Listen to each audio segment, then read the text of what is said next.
자, 이번 시간은 흙막이 공법에 대해서 해보도록 하겠습니다. 자, 우리가 건설 현장에서 필요한 만큼 이제 터파기를 해야 되겠죠. 근데 해야 되는데 이제 흙이 무너지면 안 되니까 우리가 원하는 깊이까지 이제 터파기를 하려고 하면 주변에 흙을 막기 위해서 이제 흙막이 공법을 사용하죠. 그래서 흙막이 공법에는 우리가 오픈컷 공법, 오픈컷 공법은 저번 시간에도 이야기했지만 이제 뭐 공사 여건이 아주 좋을 때 쓸 수 있는 거죠. 좋다는 말은 뭐 이제 대지가 상당히 넓고 그 다음에 뭐 건물 예를 들어 대지가 한 1000평 정도 되고 건물 면적이 한 100평 정도 되면 여유 공간이 많이 있죠. 그럴 때 특별한 흙막이 없이 그냥 어, 경사면을 줘서 터파기가 들어가면 되죠, 그죠? 그런 식으로 하는 것이 이제 오픈 공법이라고 이야기합니다. 그 다음에 이제 그렇게 넓은 면적의 경사면을 통해서 장비나 인력이 들어가서 터파기 할 수 있는 그런 오픈 컷이 될 수 있는 환경이 아니면 보통 일반적으로 수직으로 흙막이를 하게 되겠죠. 그런 공법들 중에서 뭐 토르판으로 하는 토르벽 공법도 있고 파일을 연속적으로 해서 하는 시드 파일 공법, 벽식으로 만드는 조열식 공법, 뭐 SCW 연속법 공법 이런 것들이 이제 나옵니다. 뒤쪽에서 하나하나씩 이제 해보게 될 거고 역타 공법도 뭐 마찬가지로 역타 공법은 이런 거하고 조금 다르죠. 역타 공법은 일단 우리가 건물을 지으려고 하면은 터파기를 한 다음에 터파기를 완료하고 그 다음에 기초공사를 하죠. 기초공사를 한 다음에 그 위에 지하층부터 이제 올라와서 순차적으로 이제 지상층으로 올라가서 지상층 높이만큼 이제 터파기를 하게 되겠죠. 골조를 세우게 되겠죠. 근데 역타공법은 이제 이 순서하고 좀 반대로 돼가 있죠. 어, 지상층의 바닥을 먼저 시공한 다음에 그 다음에 공기를 단축시키기 위해서 지하로 파면서 동시에 지상층이 올라가는 형태죠. 지하를 다 파고 나서 골조가 순차적으로 지하층 마무리하고 지상층으로 올라와서 골조를 공사하는 게 아니고 반대로 지상층 바닥은 제일 먼저 이제 마무리가 돼야 되겠죠. 마무리한 다음에 그 다음에 땅을 판과 동시에 터파기를 한과 동시에 지상층은 건물 골조가 올라가는 형태죠. 이거를 역타공법이라고 합니다. 그리고 이게 이제 흙막이 공법이고 이래 흙막이를 하고 난 다음에는 터파기를 해야 되겠죠. 터파기를 우리가 원하는 지하층 위치까지 이제 파줘야 되겠습니다. 그죠? 근데 파다가 보면은 지하수들이 나올 수가 있죠. 예를 들어서 우리가 한 12m 정도의 지하 뭐 3층 정도가 건물에 이제 설계로 되어 있어서 이제 파는 거죠. 12m, 13m 정도, 13m 정도를 파야 되는데 중간에 이제 터파기를 하다 보면 7m 정도에서 예를 들어서 이제 지하수가 지나가면 물들이 많이 차겠죠. 그럼 이걸 갖다가 물을 우리가 터파기 하는 부분은 물이 있으면 안 되고 터파기 하는 그 이외의 부분이죠. 흙막이로 물론 막고 있겠지만 그 터파기 하는 이외의 부분들은 정상적으로 지하수가 이제 흘러져 있어야 되겠죠. 그런 상태를 만들어야 된다는 얘기입니다. 자, 그럼 첫 번째 배수공법 중에서 복수공법은 뭐냐? 복수공법이라고 하면 우리가 터파기 하는 장소 이외의 장소에는 지하수가 밑으로 빠지면 안 되죠. 똑같이 유지대가 있어야 됩니다. 그러려고 하면은 예를 들어서 뭐 물이 밑으로 많이 빠지는 형태를 띠게 되면 다시 물을 공급을 해서 똑같은 지하 수위를 유지를 해야 되겠죠. 그렇게 물이 터파기를 하고 나니까 이제 물이 자꾸 빠진다든지 이런 현상이 발생할 때 우리가 물을 공급해 주는 거죠. 똑같은 지하수의 수위를 유지하기 위해서 그것을 복수공법이라고 이야기합니다. 그 다음에 중력 배수는 물이 말 그대로죠. 중력을 통해서 배수시킨다 이 말입니다. 물기를 잡아주는 형태죠. 물기를 잡아주는데 우리가 텁하게 하는 것 이외에 다른 부분과 텁하게 하는 부분으로 나눌 수가 있겠죠. 그래서 텁하게 하는 이외에 나눈 다른 부분에 물이 이제 너무 많을 경우에 어떻게 합니까? 물기를 돌려야 되겠죠. 그 텁하게 하는 부분은 물이 들어오면 안 되니까. 그럴 때는 어떻게 합니까? 집수정을 모아서 집수정으로 못 얻습니다. 자연적으로 흘러갈 수 있도록 물기를 돌려주는 거죠. 그 집수정에서 모이는 형태 이렇게 만드는 거죠. 집수정에서 모이면 그 다음에 뭐 펌프로 배수시켜 버리면 이제 뭐 간단하게 아, 배수가 되는 과정이죠. 깊은 우물도 뭐 집수정이나 거의 비슷하다고 볼 수 있겠죠. 중력으로 자연스럽게 깊은 우물 형태로 모아서 거기서 이제 배수를 시키면 되는 겁니다. 면거, 안거, 뭐 이제 통로를 만들어서 빼는 형태죠. 중력을 통해서 자연스럽게 배수가 될 수 있는 상황을 만들어 주는 겁니다. 그 다음에 강제 배수 공법은 말 그대로 강제로 배수를 시키는 겁니다. 집수정이나 뭐 깊은 우물처럼 자연스럽게 중력에 의해서 배수를 시키는 것이 아니고 이제 강제로 펌프 같은 걸 써서 이제 뽑아내는 거겠죠. 웰포인트 공법과 압축 공기 배수 공법이 있는 거죠. 이렇게 크게 개요에 대해서 이야기하고 있습니다. 뒤쪽에 자세하게 다 나옵니다. 이런 형태고 강제 배수 공법에는 이런 것이 있다. 그 다음에 아예 집안을 개량하는 공법이 있습니다. 그죠? 제일 집안 개량하는데 간단한 게 뭐가 있겠습니까? 다지기 공법이 제일 간단하죠. 일단 집안을 개량시키기 위해서는 일단 다지는 겁니다. 그죠?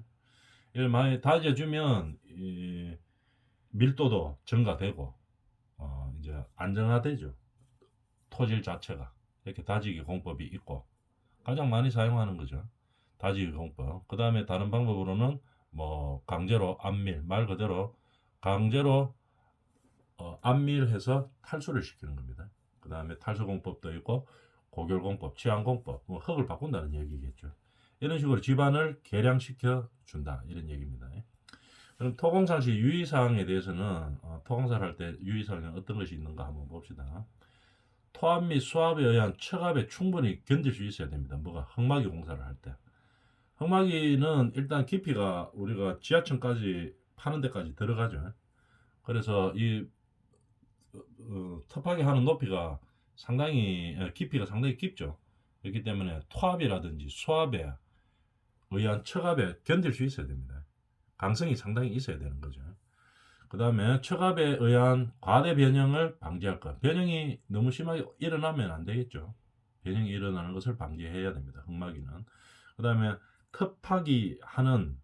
텁하고 있는 부분 말이죠. 그 바닥 부분 및 하부 지반의 안정에 유의할 수 있는 그런 형태의 흙막이 공사를 해야 됩니다. 그러면 텁하기를 하다가 가장 문제가 발생할 수 있는 것은 제일 큰 문제는 뭡니까? 텁하기 하는 흙막이가 붕괴되는 사유죠, 그죠? 흙막이가 붕괴되면은 이 문제가 아주 심각한 문제가 발생하죠. 가장 큰 문제는 텁하기를 위해서 흙막이 했는 공사가 붕괴되는 게 제일 큰 문제가 될 것이고, 두 번째 이제 붕괴가 되지 않더라도 텁하게 하고 있는 부분에 가장 하부 있죠. 바닥 부분. 그 부분이 부푸름 현상이 일어난다든지 이런 집안이 약간 뭐 변형이 일어난다든지 이런 경우가 많이 있습니다. 이제 요것이 이제 가장 많이 발생할 수 있는 하자 부분이겠죠. 그렇게 이제 바닥 부분이 부풀어 오르는 원인은 뭐 여러 가지가 있겠죠. 수압에 의할 수도 있고 아니면은 하중에 의할 수도 있고 뭐 여러 가지가 있습니다. 근데 뒤쪽에 잘 나올 때마다 이제 하나 보도록 하고, 일단 흙막이 공사를 할 때는 텁하기 바닥 부분 및 하부 지반이 안정이 되도록 하는 겁니다. 그러면 저렇게 하려고 하면 어떻게 하면 되느냐? 흙막이 공사를 깊게 하면 됩니다. 수압이 이제 미치는 범위를 보다 더 깊게 텁하기를 흙막이 벽을 깊게 우리가 시공을 하면 이제 그런 부분들을 방지할 수가 있는 거겠죠. 그 다음에 흙막이 벽에서의 토사가 흐르는 것을 방지할 것, 뭐 당연한 얘기겠죠. 지하수의 변화에 유의할 것. 항상 지하수가 우리가 터파기를 하다 보면은 많은 변수를 일으킵니다. 그래서 이 물기를 어떻게 바꾸어서 아니면 또 어떻게 뭐 중력에 의하든지 이렇게 해서 일단 우리가 터파하고 있는 쪽으로는 물이 들어오면 안 되죠. 이제 그거를 우리가 잘 지하 수위를 어떻게 조정을 잘 해서 물기를 바꾸어 준다. 이제 이런 의미가 있는 겁니다. 그래서 흙막이 공사할 때는 이런 주의사항이 필요하다는 얘기죠. 금방 이야기했던 게 이제 자세히 나오네요. 볼링, 히빙 현상에 대해서 한번 해보겠는데, 볼링 현상은 아까 이겁니다. 금방 이야기 설명 간단하게 했던 거.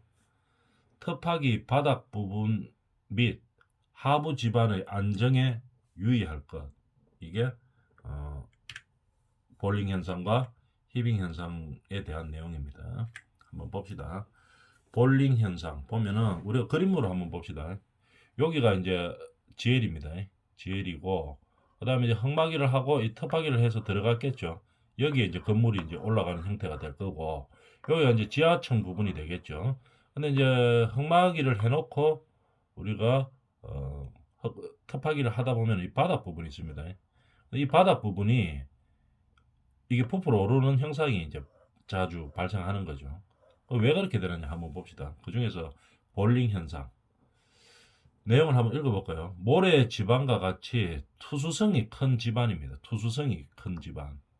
여기가 모래 같은 지반이라는 얘기겠죠. 물이 잘 빠지는 형태일 때 지하 수위 이하를 굴착할 경우, 예를 들어 지하수가 우리가 한 7m 정도에 있었다 이렇게 보면 7m보다 밑으로 더 판다고 생각해 봅니다.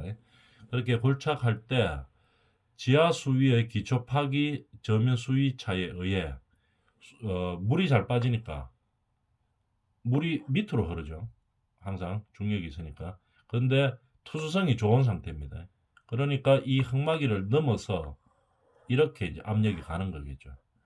흙막이 안쪽 저면 바닥으로 모래와 물이 부풀어 올라와 지지력이 없어지는 현상입니다. 중요한 거는 지하 수위를 이하를 굴착할 때 어떤 집안에서 모래 지반과 같이 투수성이 큰 집안입니다. 그죠? 모래 지반과 같이 투수성이 클 때 이 흙막이 벽 너머로 이런 식으로 하중이 전해져 가지고 이쪽에 바닥면이 부풀어 오르는 현상 이걸 갖다 볼링 현상이라고 이야기합니다.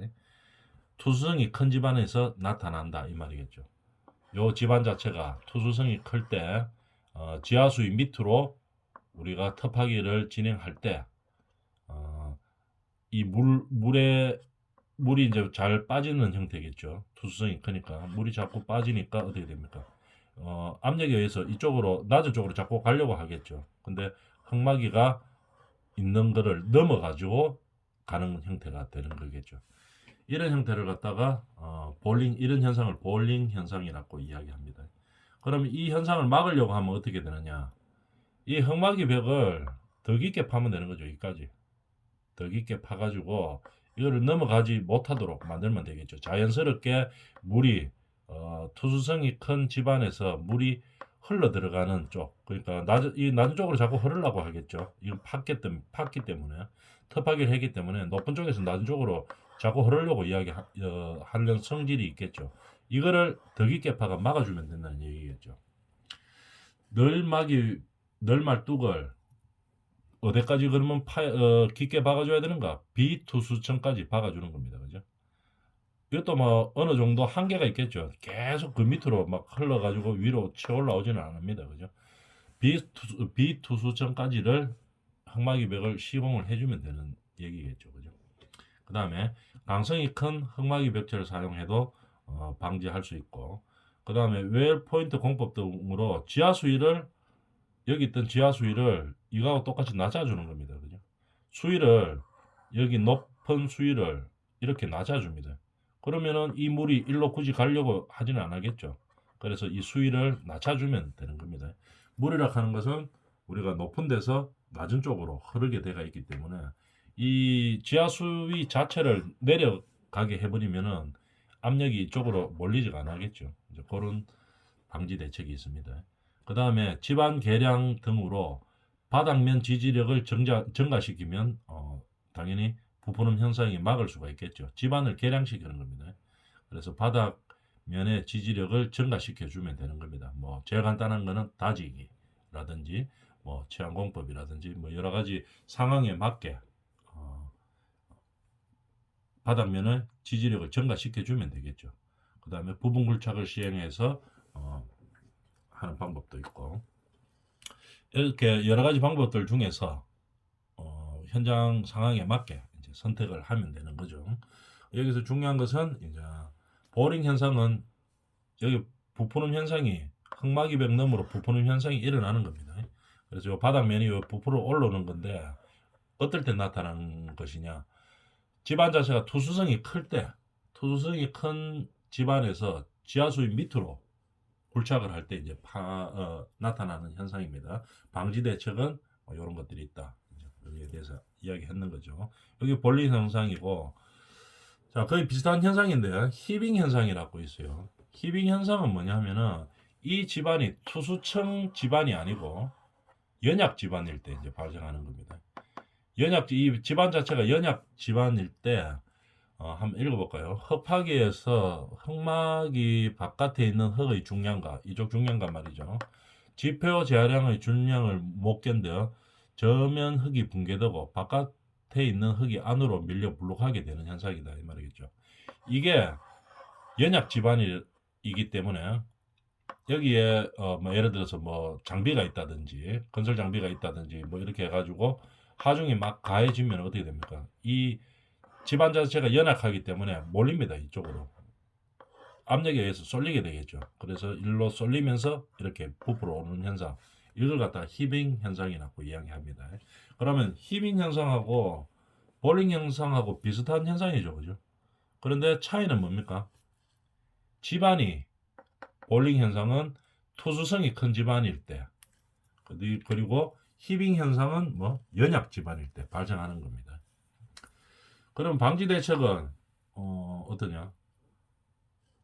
널말뚝에 그러니까 이 흙막이를 더 깊이 박는다 이 말입니다. 그 다음에 이 연약 집안이기 때문에 발생했기 때문에 이 연약 지방에 있는 쪽에 중량물을 다 제거시키는 겁니다. 그죠? 그래서 요 위에 어떤 뭐 장비라든지 이런 중량물을 두지 않는다 이렇게 되겠죠. 그 다음에 이 벽 자체를 강성이 편 벽체를 사용하는 거, 그 다음에 하부 지방 개량시키는 거, 요 하부 지방 개량시키는 거죠. 그 다음에 흙막이 벽 전면에 여기에 중량이 부여되도록 아이슬란드 공법 등을 사용한다. 아이슬란드 공법은 뭐냐면은 요 흙막이를 지지대를 두는 겁니다. 쉽게 말하면 지지대를 둬가지고 여기다가 뭐 어떤 구조물을 하나 장착을 해가지고 여기다가 무너지지 않게 여기다가 이제 버팀대를 두는 거겠죠. 그래서 아일랜드 공법이라고 이야기합니다. 이런 공법 등을 통해서 흙막이 벽에 흙막이 벽을 튼튼하게 만드는 거죠. 깊고 튼튼하게 만드는 겁니다. 일단은 그런 현상들을 볼링 현상, 히빙 현상이라고 이야기합니다. 이거를 이제 방지하는 대책까지 이제 해보게 되었죠. 알아봤죠. 자, 흙막이 공법의 선정, 플로워. 우리가 조사를 하죠. 일단 조건을 분석합니다. 우리가 현장의 부지 상황에 대해서 조사를 해보는 거죠. 그래서 조사하는 건 앞쪽에 나왔었죠. 부지라든지 집안 조사를 통해서 또는 뭐 주변에서 바로 옆에서 공사했던 현장의 실적을 본다든지 자료들을 보면 알 수 있죠. 비슷한 위치에 있으면은 토질 자체가 비슷하죠. 그래서 선행공사를 우리가 한번 조사해 볼 필요가 있는 거죠. 그래서 여러 가지 분석을 해보고 그 다음에 골차 공법을 선택하는 거겠죠. 원래 순서대로 하느냐 아니면은 역타 공법으로 할 것이냐. 그 다음에 공법이 결정되면은 흙막이 공법을 어떻게 할 것이냐. 이제 이것이 가장 중요하겠죠. 흙막이 공법을 선정하고 그 다음에 흙막이 공법이 결정되면은 배수 공법이라든지 물기를 어떻게 우리가 이 주어진 현장에서 우리 텄파는 쪽으로 물이 들어오지 않아서 공사를 진행하는데 무리가 없도록 할 것이냐, 이제 이런 배수공법을 선택을 해야 되겠죠. 그 다음에 지방 계량 공법 등을 사용해서 볼링, 히빙 현상들을 막아주고 지방 계량을 하는 거겠죠. 그래서 가장 중요한 흙이 무너지지 않도록 해야 되겠죠.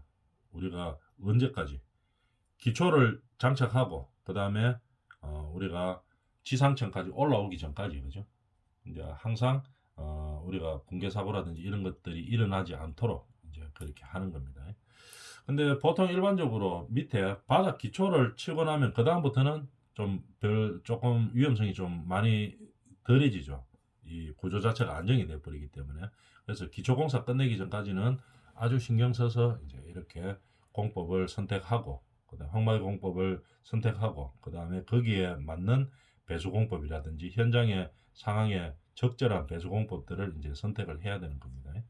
근데 중요한 것은 이게 흙막이 공법은 집안 조사를 통해서 흙막이 공법은 이제 선택은 하기는 하겠죠. 근데 예정대로 가지 않습니다. 터파기를 하다 보면 항상 변수들이 있어요. 그래서 이 변수에 어떻게 이제 능동적으로 대처할 것인가, 이런 것들을 터파기를 하면서 이제 자꾸 변경이 될 수 있는 상황이죠. 설계되는 대로 그대로 그냥 하면 끝낼 수 있는 그런 상황이 아닐 수도 있다, 이런 얘기입니다. 그죠? 그래서 항상 변화하는 상황에 맞게 이제 대처를 해줘야 되겠죠. 금방 이야기했던 흙막이 공법의 종류와 구분에 대해서 한번 보면은 재래적 구분, 호칭적 구분, 지하수 관련, 지보공 관련 이렇게 되어 있는데, 재래적 구분에서는 크게 말해가 이야기하면 이렇습니다.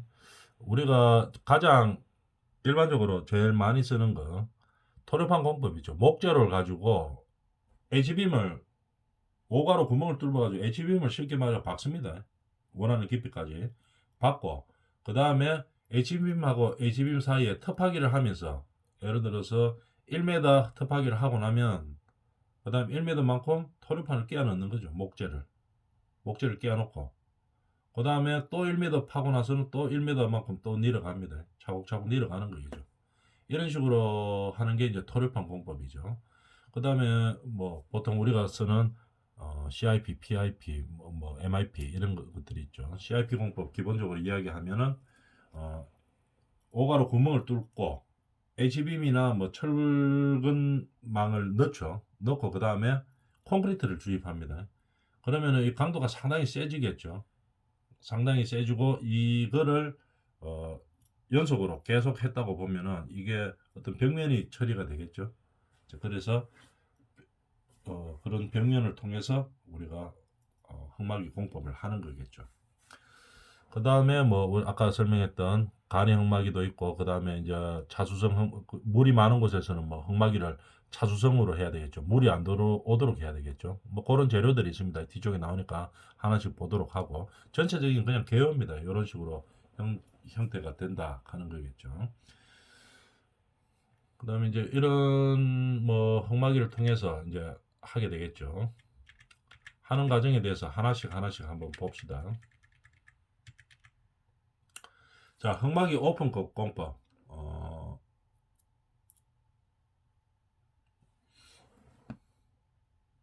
오픈컷은 완전히 이제 오픈컷으로 하면은 아까도 이야기했다시피 공사 여건이 좀 좋은 곳에서 하는 거겠죠. 이 넓은 상황에서 그냥 오픈된 상황에서 경사면을 타고 들어오는 거겠죠. 이렇게 이제 하면 가장 쉬운 형태가 되겠죠. 그래서 이제 들어와서 필요한 만큼 터파기를 하고, 그 다음에 건물을 올려서 그 다음에 대묘기를 해주면 이제 끝나는 형태겠죠. 여기 이제 흙막 그냥 오픈컷 공법이라고 이야기합니다.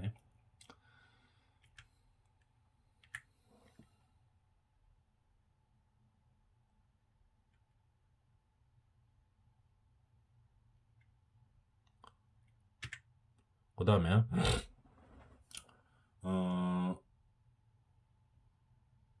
어스앙카 공법. 어스앙카라고 이제 나왔는데 한번 그림부터 보고 해볼까요? 어스앙카는 우리 주변에서 이제 많이 볼 수 있죠.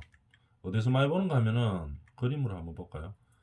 이런 우리 도로 같은 데 가다 보면은 이 옆에 이제 산 같은 거 있죠. 산 같은 거 이거 갖다가 붕괴를 막기 위해서 여기다가 이제 콘크리트를 요렇게 타설 하고 그다음에 요거를 잡고 있는 거죠. 그죠? 여기다가 이 지면에다가 이제 정착을 더 안전하게 하기 위해서 이제 앙카를 박는 거죠. 요 이름이 어스 앙카입니다. 그죠? 요런 형태로 박고 물론 보통 우리가 제일 지나가면서 가장 많이 볼 수 있는 게 요런 형태겠죠. 요거를 붕괴되지 않게 사면을 안정하기 위해서 이렇게 잡아 놓는 겁니다. 철탑 같은 것도 마찬가지죠. 철탑은 이렇게 높이가 높기 때문에 기초만 가지고는 잘못하면 바람 같은 거 불어가 넘어갈 수가 있죠. 그래서 어스앙카를 박아 가지고 지면하에 어, 인장력을 이제 더 강하게 만드는 거겠죠. 넘어지지 않게. 건물도 이런 뭐 건물들 좀 뾰족하게 위로 올라가 있다든지 이런 거 기초만으로 좀 부족하다고 생각되는 형태의 건물들 이런 것들은 이제 어스앙카로 잡아줍니다. 특히 건물이 비탈면에 있다든지 이러면 좀 안전되지 못하죠. 평지에 있는 것보다는 좀 불안전하죠. 이럴 때는 앙카를 통해서 이렇게 잡아주는 겁니다. 마찬가지로 뭐 이런 현수교라든지 이런 것들, 현수교 이런 것들도 어떻게 됩니까? 여기에 안정성을 위해서 이렇게 어스앙카를 박아주는 거죠. 이런 거 수직벽 이런 데도 이제 흙막이 할 때도 마찬가지입니다. 우리가 지금 하고 있는 요 흙막이죠. 흙막이를 어떻게 좀 더 안정되게 하기 위해서 이렇게 이제 잡아주는 겁니다. 이렇게 흙막이 공법에서 이런 것들을 어스앙카라고 이야기하죠. 그러면 어스앙카는 우리가 그림에서 한번 이제 자세히 한번 저런 형태일 때 이제 어스앙카를 타설을 하는데 어떤 식으로 하는지 한번 봅시다. 요게 이제 우리가 흑막이라고 한번 볼까요? 요게 흑막이라고 보면은 흑막이를 이거를 이제 우리가 넘어지지 않게 하기 위해서 좀 더 이제 부착을 잘 시키기 위해서 이제 어스앙카를 이렇게 박는 거죠. 보통 한 10에서 45도 각도로 이렇게 들어갑니다. 구멍을 뚫는 거죠. 구멍을 뚫어 가지고 보통 철근 같은 걸 철근을 집어넣습니다. 철근 집어넣어 가지고 콘크리트 탓을 하죠. 그래서 이쪽에 지면에다가 정착을 시키는 거겠죠. 그럼 철근이 보통 이렇게 나와 있으니까 이쪽은 철근만 있고 콘크리트를 타설을 안 합니다. 자유부라고 이야기하죠. 콘크리트 들어가는 부분을 정착부라고 이야기합니다. 그러면 여기서 이제 여기는 고정대가 있고 여기서 당기죠. 이게 만약에 투합을 받으면 이쪽으로 당겨지면은 인장력이 있죠. 철근이 있으니까. 그래서 잡아주는 겁니다. 철근으로 잡아주는 거죠. 그래서 이쪽에 토합이 가도 일로 붕괴되지 않도록 잡아주는 거겠죠. 그래서 마지막에 여기에다 튜브를 둬 가지고 이제 쉽게 말해 뚜껑이죠. 뚜껑. 튜브를 둬 가지고 정착을 시키는 거겠죠.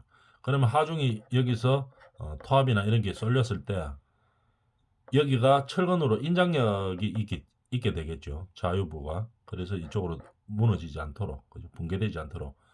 하중이 가도 좀 가다가 다시 돌아오도록 이렇게 만들어주는 겁니다. 그게 이제 어스앙카입니다. 활용하는 건 아까 이제 어디서 활용하는가는 우리가 여기서 많이 봤죠. 이런 데서 이제 사용한다. 이렇게 되겠죠. 어스앙카라고 이야기합니다. 자, 어스앙카는 우리가 일반적으로 상당히 많이 사용하고 있습니다. 흑막이 공법에도 좀 우리가 깊이가 깊다든지 흑막이를 했는데 깊이가 상당히 깊다든지 이럴 때는 이제 다 사용합니다. 어스앙카를. 그래서 용어는 두부, 자유부, 정착부로 이렇게 나눈다 이 말이겠죠. 요거 목적은 요 흑막이 요거를 토합이 갔을 때 붕괴되지 않도록 여기로 지면에다가 더 고정시켜 주는 거겠죠. 이런 식으로 하는 겁니다. 경사는 보통 한 10에서 45도 각도로 들어가고 그 다음에 앙카를 보통 한 2m 정도 간격으로 계속 설치합니다. 이제 이렇게 하다 보면은 지지력이 향상되는 거겠죠. 이런 내용입니다. 조금 더 자세히 한번 볼까요? 이거는 각도가 조금 크네요. 40도로 이제 들어갔는데요.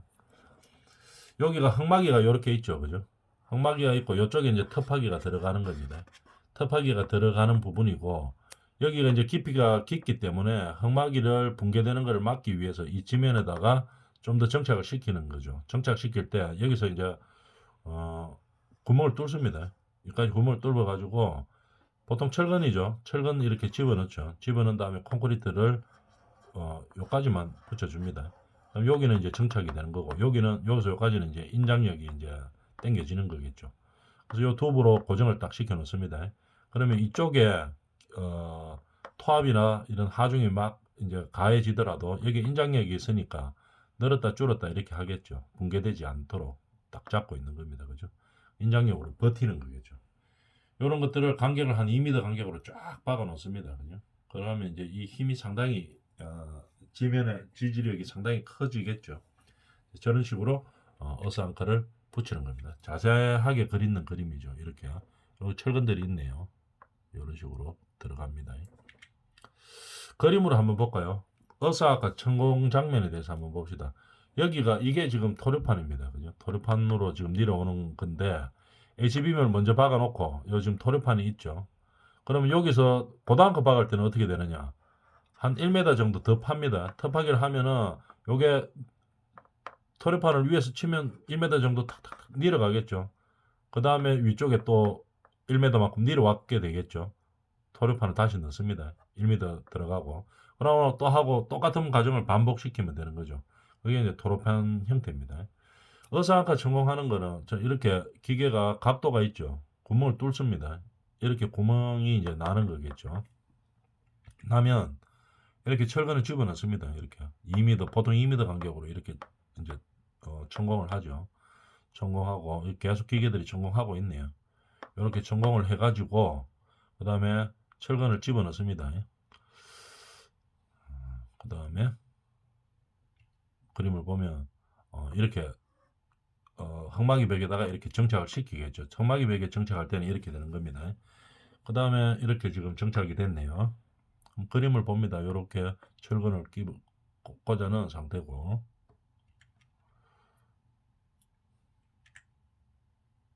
어스앙카를 이제 시공하는 장면입니다. 이렇게 어스앙카가 시공이 되겠습니다. 그 다음에 이런 토르판 공법 말고 예를 들어서 이렇게 건물 공사 현장 바로 옆에 큰 건물들이 있죠. 이거는 뭐 딱 붙어 있죠. 사람 사는 집인데 이게 잘못해가지고 이거 토르판 같은 거가 약간 밀린다든지 이래가 건물 넘어지면 이제 큰일 나겠죠. 그럴 때는 어떻게 토르판 이런 공법 말고 CIP나 뭐 PIP, MIP 이런 거를 씁니다. 또 거의 똑같습니다. 그죠? 그 방법은 비슷한데 그래서 공법적으로 CIP는 어떻게 하는 건가 한번 봅시다. 맨 처음에 옥으로 뚫습니다. 구멍을 뚫죠. 구멍을 뚫은 다음에 이렇게 옥으로 구멍을 뚫습니다. 뚫은 다음에 수직도를 체크하겠죠. 똑바로 뚫었냐 이렇게 보고 그 다음에 철근을 가공합니다. 철근을 가공한 상태에서 어떻게 철근망을 집어넣는 거죠. 이 안에 집어넣고 집어넣는 그림이 있네요. HBM이나 철근망을 이렇게 집어넣습니다. 요는 HBM 넣고 요는 철근망을 넣는 거죠. 둘 다 뭐 똑같죠. 그죠? 같이 들어가는 것도 있고 아니면 강도 따라서 뭐 철근만 넣고 많은 경우도 있고 HBM만 넣고 많은 경우도 있죠. 이렇게 뚫은 상태에서 HBM을 집어넣습니다. 그 다음에 여기다가 뭐 하면 됩니까? 이제 콘크리트 탓을 해주면 되겠죠. 요 콘크리트 붓고 있죠. 쭉 붓고 나면 이제 이런 식으로 이제 형성이 되는 겁니다. 그 다음에 이제 양생을 시키기 위해서 뚜껑을 덮어서 이제 양생을 시키는 거죠. 그래서 나중에 보면 이제 이런 형태로 되어 있습니다. 이렇게 되어 있겠죠. 이거는 옆에 건물하고 딱 붙어 있는 상황이죠. 그래서 이렇게 옆에 주변 환경이 뭐 조그만 문제라도 발생하면 큰 사고로 이어질 위험이 있을 때 이제 이렇게 하는 거겠죠. HBM을 넣고 콘크리트를 타설이기 때문에 일정 깊이까지 정확하게 이제 강도가 상당히 세게 박혀 있는 형태가 되겠죠. 이런 형태로 되어 있습니다. 그 다음에 이제 우리가 터파기가 들어가는 거겠죠. 콘크리트 타설하고 났을 때 상세사지 이걸 갖다가 이제 HBM을 박아놓고 그 다음에 이제 터파기를 시작하는 거겠죠. 터파기를 하면 이렇게 되어 있습니다. 그죠? 근데 요걸 갖다가 간격을 딱 붙이기가 할 수도 있죠. 구멍을 1m, 2m 간격으로 이렇게 뚫어 가지고 내려가면서 뒤쪽에 토르판을 대서 내려올 수도 있고 아니면은 구멍을 딱 붙여 가지고 구멍을 계속 똑같이 이렇게 뚫을 수도 있겠죠. 그래서 계속 연결시키면은 어떻게 됩니까? 이게 벽처럼 형성이 되겠죠. 그렇게 연속벽으로 하는 경우도 있고 그렇습니다. 그는 이제 뭐 구조 계산이나 상황 따라 다르겠죠. 그래서 결론은 이렇게 하다 보면은 이렇게 안전한 상황이 꼭 필요한 상황인 공사 현장이 있죠. 이럴 때도 안전하게 할 수 있다 이런 얘기입니다. 왜냐하면은 HBM이나 철근망을 넣고 콘크리트를 타설해 가지고 연속으로 만드는데 이게 무너지지는 거의 안 하겠죠. 그래서 거의 무너지지 않고 이제 내려갈 수 있는 겁니다. 덮하기를 할 수 있는 상황이다 이런 얘기죠. 그 다음에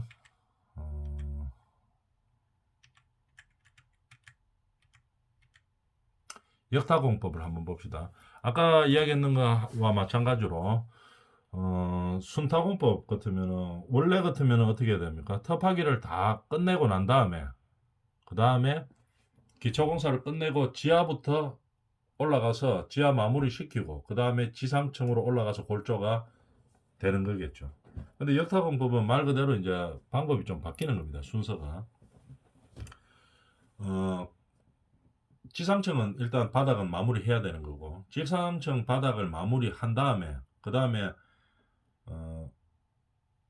톱하기를 하면서 동시에 위로 건물이 올라가는 겁니다. 그게 어떻게 그래 할 수 있는가 하면은 지상층 마무리하면서 그 마무리할 때 뭐가 되는가 하면 일단 5번을 뚫어 가지고 기둥 지하에 기둥 있죠. 지하층에 기둥 자리를 먼저 타설을 해 놓는 겁니다. 구멍을 뚫고 HBM을 박으면 지하가 일단 기둥은 서는 형태죠. 기둥은 서가 있는 형태에서 일정 바닥이 마감이 되면서 기둥 위에 또 지하 기둥 위에 지상층 기둥이 똑같은 위치로 올라가게 되겠죠. 그래서 그 기둥은 이미 있는 상태이기 때문에 위쪽으로 그냥 그대로 올라가는 겁니다. 지상층이. 그대로 올라가면서 지하층으로 보면은 기둥은 있고 기둥 주위에 흙은 이제 없어져야 되는 상황이죠. 그래서 위로도 올라가면서 지상층은 위로 올라가고 밑에는 이미 기둥은 있는 상태이기 때문에 계속 톱하기를 해내는 겁니다. 톱하기를 하면서 흙을 위로 계속 빼내는 거죠. 빼내다 보면 이제 볼을 1층 지하 1층 바닥 슬라브를 이제 만들어야 되는 그런 상황이 될 수 있죠. 그럴 때는 어떻게 됩니까? 철골조니까 보하고 연결시킬 수 있죠. 그래서 철골 형태로 연결을 시키는 겁니다. 보 형태로 연결을 시키고 그다음에 또 내려가고 계속 똑같이 이제 반복되는 거겠죠. 밑으로도 가면서 위로도 동시에 올라간다. 이렇게 되면은 공기가 상당히 단축되겠죠. 그리고 이제 장점을 보면 부지에 여유가 없는 경우에 유리하고 강성이 높아 주변 집안의 안전성이 높다. 지하 굴착과 동시에 지상의 구조가 축소된다. 이런 장점들이 있습니다. 그죠? 그래서 요 역타공법은 어떻게 한다? 다시 한번 정리하면은 맨 처음에 뭘 해야 됩니까? 역타공법을 하려고 하면은 옥으로 구멍을 뚫는데 정확한 위치에 뚫어야 돼요. 지하층 기둥이 설 자리에 정확하게 옥으로 구멍을 뚫습니다. 그러면은 지하층 기둥 구멍을 뚫어놓고 거기다가 H빔이나 철근 뭐 철골 쪽 같으면은 뭐 H빔이 들어가겠죠, 그죠? H빔을 들어가서 기둥을 먼저 만듭니다. 기둥을 먼저 지하층 기둥을 먼저 만들어 놓고 그 다음에 지상층 바닥을 마무리를 해야 됩니다. 마무리를 해 놓은 다음에 그 다음에 기둥은 그대로 올라가죠. 위에 지상이나 지하나 똑같이 올라가기 때문에 그 기둥에 지하층 기둥에 맞추어서 지상층 기둥 쪽으로 계속 올라가는 거겠죠. 계속 올라가고 그 올라가는 지상층으로는 올라가고 그 다음에 밑에서는 어떻게 기둥 말고 기둥 지하 기둥 옆쪽이 되겠죠. 그럼 그거를 흙을 계속 파내주면 되는 겁니다. 그죠? 톱하기가 진행되는 거겠죠. 그런 식으로 순서를 바꿔 준다 이런 얘기입니다.